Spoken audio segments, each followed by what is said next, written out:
So now we're going to work the adductors, and the adductors are notorious for being tight, but you have no clue that they're tight. Once they start pulling on the inside of the knee, they're massively tight.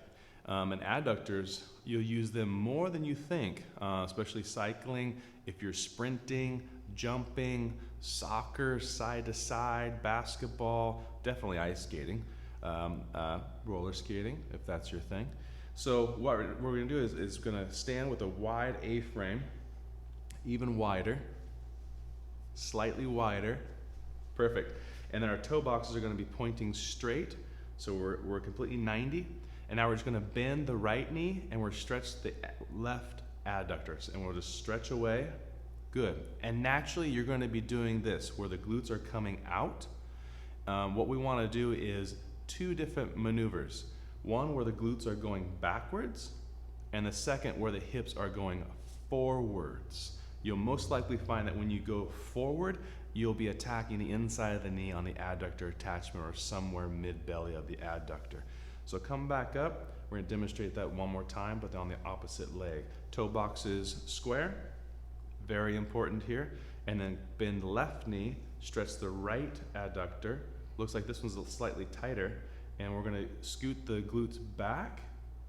And now see the difference between, and feel the difference for you, between the glutes back and then the glutes forward into almost like a lunge with the hips, but a side bend with the leg. Perfect. Really get your core going, push those hips forward, really thrust forward, keep that knee straight, keep it straight. Even if it's shaking, it's okay. Turn the toes in, get that toe box square, thrust down into that heel, and really feel that adductor stretch from the inside where the pubis bone is to the inside of the knee. That is all those adductors right there. Very good.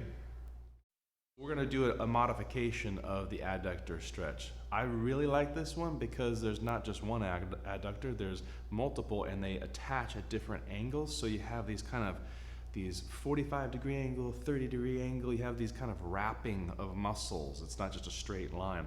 So we're going to set up like we did with the adductor stretch on the big A-frame. Perfect. Toes are square. And then we want to do this one with the hips forward, and then bend one knee and stretch the opposite adductor.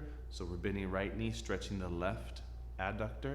And then right here, we're gonna lift the toes a little bit, put our pressure on the left heel, and then we're gonna rotate the femur, the whole leg, rotate that like a pipe. And let me demonstrate.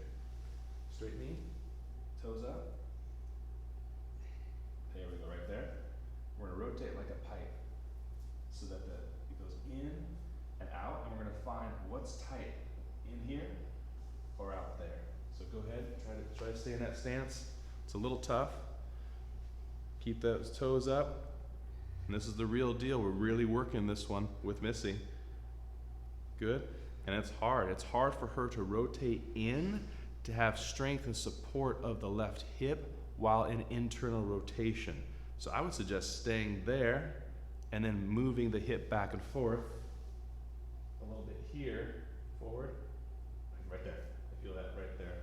So definitely for her, forward, and then toe in, and then lunging forward and down to the right is really opening up that adductor. So thank you so much. Why don't you explore for yourself all these little variations of rotating the femur, the leg, and then also moving the hip front or back. So it gets a little complicated, and it's kind of a balancing act, but if you can find the combination of tight muscles, now you're on to a good stretch.